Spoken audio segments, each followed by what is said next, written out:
तो आज हम 3 प्रॉब्लम देखेंगे जो वेलोसिटी ऑफ अप्रोच सेपरेशन और ओमेगा रिलेटिव पे है।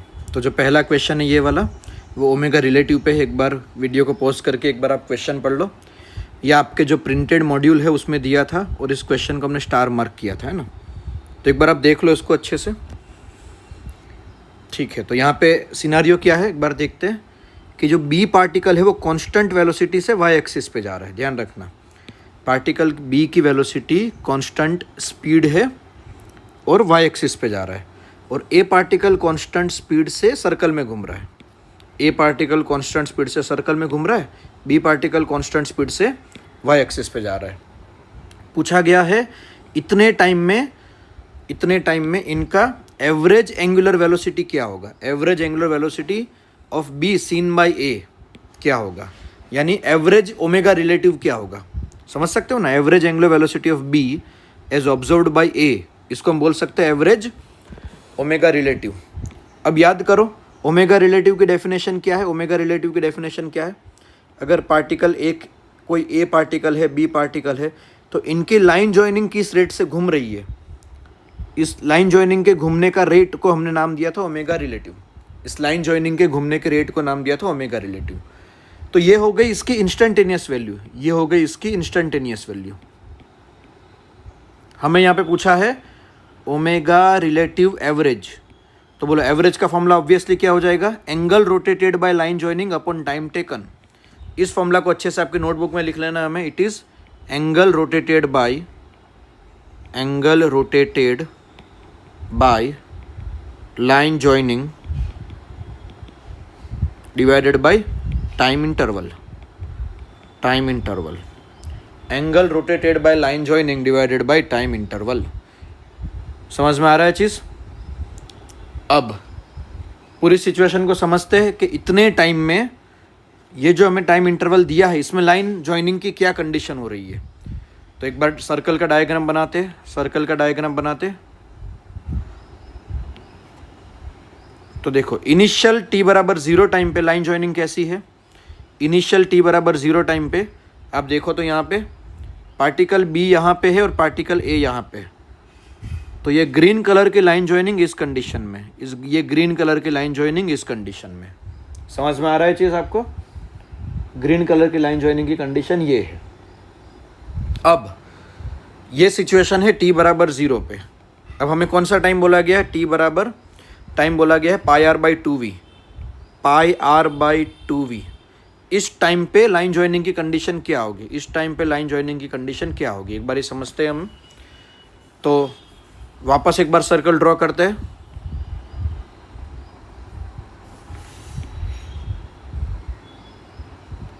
ये एक्स और वाई एक्सिस है। तो बोलो पार्टिकल बी इतने टाइम में कहाँ जा चुका होगा। पार्टिकल बी स्ट्रेट लाइन में घूम रहा है, तो पार्टिकल बी का डिस्टेंस क्या हो जाएगा, पार्टिकल बी का distance is equal to speed into time.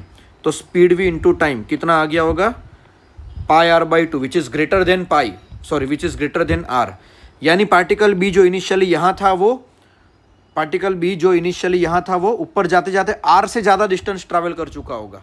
इसका मतलब आपका पार्टिकल बी यहाँ कहीं पहुँच चुका होगा। कितना डिस्टेंस ट्रैवल करके, पाई आर बाई टू जितना ट्रैवल करके, और उतना ही डिस्टेंस ए ने ट्रैवल किया होगा क्योंकि स्पीड तो सेम ही है दोनों की, टाइम भी सेम है। लेकिन ए का पाथ सर्कल पे है, तो बोलो सर्कल पे पाई आर बाई टू डिस्टेंस मतलब क्या हुआ कि भाई पार्टिकल ए जो पहले यहाँ पे था वो पाई आर बाई टू डिस्टेंस, यानी पार्टिकल ए सर्कल पे टॉप पॉइंट पे होगा। तो अब यहाँ पे देखो तो पार्टिकल ए यहाँ पहुँच चुका होगा, यानी इनकी लाइन जॉइनिंग एक बार आप ढंग से देखो तो इनकी लाइन जॉइनिंग अब ये हो चुकी होगी। यानी जो लाइन जॉइनिंग इनिशियली ऐसी थी वो लाइन जॉइनिंग अभी ऐसी हो गई है। तो लाइन जॉइनिंग कितना एंगल रोटेट किया है, तो अगर आप इस चीज़ को थोड़ा सा किसी बीच वाले टाइम पे देखो, इंटरमीडिएट टाइम पे देखो, तो देखो थोड़ा सा मैं आपको और विजुलाइज करवाना चाहता हूँ कि यहाँ पे एग्जैक्टली हो क्या रहा है। तो देखो पहले लाइन जॉइनिंग ऐसी है, अब आपको सीधा समझ में आएगा कि भाई पार्टिकल बी जो सीधा वाई एक्सिस पे जा रहा है, पार्टिकल बी वाई एक्सिस पे जा रहा है और पार्टिकल ए सर्कल में घूम रहा है, यानी अब देखो तो वाई डिस्टेंस में बी ऑलवेज ऊपर रहेगा, तो किसी भी टी टाइम पे अगर बी पार्टिकल यहाँ पे तो ए पार्टिकल वाई एक्सिस में नीचे रहेगा। तो ये लाइन ज्वाइनिंग ऐसे हो गई, और आगे बढ़ोगे तो लाइन ज्वाइनिंग कुछ ऐसी हो जाएगी, और आगे बढ़ोगे तो लाइन ज्वाइनिंग कुछ ऐसी हो जाएगी, और इस टाइम पे लाइन ज्वाइनिंग ऐसी है, इस टाइम पे लाइन ज्वाइनिंग कुछ ऐसी है। यानी आप सिर्फ ग्रीन लाइन पे फोकस करो तो ग्रीन लाइन कैसी मूव कर रही है, पहले ऐसी हुई, फिर ऐसी हुई, फिर ऐसी हुई, फिर ऐसी हुई, फिर ऐसी हुई। तो आप देखो ग्रीन लाइन कितना एंगल रोटेट की, ग्रीन लाइन जो इनिशियली ऐसी थी वो ऐसे रोटेट होते होते रोटेट होती गई, छोटी होती गई, रोटेट होती गई, छोटी होती गई, फाइनली ग्रीन लाइन ऐसी हो गई। तो वो 90 डिग्री रोटेट किया है, π/2 एंगल रोटेट किया है। तो ओमेगा रिलेटिव कितना आ जाएगा भाई, omega relative angle rotated π/2 upon time, time कितना दिया है πr/2v, time is πr/2v, π/2 cut होगा तो it is v/r, omega relative v/r, और हमें पूछा है भाई omega relative is alpha v/r, तो अल्फा कितना, अल्फा का आंसर आएगा 1। तो क्वेश्चन आसान सा है, हमें एक यहाँ पे नया टर्म सीखने को मिला है, एवरेज रिलेटिव एंगुलर वेलोसिटी क्या है, तो it is a angle rotated by line joining divided by time interval. ठीक है, नेक्स्ट क्वेश्चन पे जाते हैं। देखो इसका आंसर 1 है। नेक्स्ट क्वेश्चन, एक बार वीडियो को पॉज करो, पढ़ो, ये भी आपको मॉड्यूल में दिया हुआ है, स्टार किया गया क्वेश्चन है। ठीक है, तो क्वेश्चन देखते हैं। यहाँ पे देखो एक इंपॉर्टेंट चीज़ है, प्रॉब्लम स्टेटमेंट के कीवर्ड को बहुत अच्छे से पकड़ना है। एट पर्टिकुलर इंस्टेंट, यानी किसी टाइम पे, मान लो एट पर्टिकुलर इंस्टेंट t बराबर 0, तो t बराबर 0 पे a particle moving with constant velocity is approaching a fix point with a velocity 3 metre per second. एक पार्टिकल कॉन्स्टेंट वेलोसिटी से जा रहा है और वो फिक्स पॉइंट को 3 मीटर पर सेकंड से अप्रोच कर रहा है। ठीक है, और 6 सेकंड के बाद वो मूविंग पार्टिकल फिक्स पॉइंट से क्लोजेस्ट पे है, 6 सेकंड के बाद मूविंग पार्टिकल फिक्स पॉइंट से क्लोजेस्ट पे है, और तब उसकी स्पीड 5 है, तो वो क्लोजेस्ट डिस्टेंस कितना होगा। तो यहाँ पे आपको क्वेश्चन पढ़ के सीधा समझ में आ रहा है कि भाई वो मूविंग पार्टिकल की लाइन और क्लोजेस्ट वो फिक्स पॉइंट अलग लाइन पे होंगे। समझ में आ रहा है चीज़, मूविंग पार्टिकल जिस लाइन पे मूव करेगा वो फिक्स पॉइंट उस लाइन पे नहीं होगा, तभी तो क्लोजेस्ट डिस्टेंस कुछ आया इनके बीच में, वरना क्लोजेस्ट डिस्टेंस 0 हो जाता। इसका मतलब कि एक मूविंग पार्टिकल इस लाइन पे मूव कर रहा है और एक फिक्स पॉइंट इस तरफ है, और t बराबर 0 पे आपको क्या दिया है, t बराबर 0 पे देखो मूविंग पार्टिकल तो इस डायरेक्शन में मूव कर रहा है, लेकिन इसका ये वाला कंपोनेंट जो वेलोसिटी ऑफ अप्रोच बनेगा, ये वाला कंपोनेंट कितना दिया है आपको, 3 दिया है, ये वाला कंपोनेंट 3 दिया है। तो हम यहाँ पे क्या लिख सकते हैं भाई, t बराबर 0 पे ये वाला इक्वेशन लिख सकते हैं। देखो v का ये वाला कंपोनेंट 3 होगा, यहाँ से आपको थीटा मिल जाएगा, यहाँ से आपको इनिशियली थीटा मिल जाएगा कि भाई v का कॉस थीटा कंपोनेंट 3 है, तो आपको थीटा मिल गया 53 डिग्री। अब दूसरा क्वेश्चन में क्या बोला गया, 6 सेकंड पे क्लोजेस्ट डिस्टेंस पे, और तब उसकी वेलोसिटी 5 है। तो देखो 6 सेकंड में पार्टिकल ए पॉइंट से सी पे पहुंच गया, 6 सेकंड में पार्टिकल ए से सी पे पहुंच गया, तो देखो 6 सेकंड पे इसकी वेलोसिटी 5 है, तो यही उसकी एक्चुअल वेलोसिटी होगी कि भाई 6 सेकंड पे जब वो परपेंडिकुलर जा रहा था, उसकी वेलोसिटी 5 है, तो ये उसकी एक्चुअल वेलोसिटी होगी।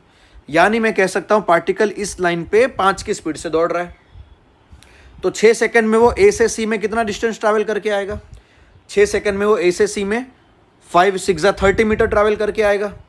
तो आप देखो इस ट्राइंगल में आप tan थीटा लगा दो, इस ट्राइंगल में आप tan थीटा लगाओगे तो tan थीटा आपका क्या आएगा, इस ट्राइंगल में tan, ये थीटा 53 है, तो tan 53 बराबर ये वाली साइड डिवाइड बाई ये वाली साइड।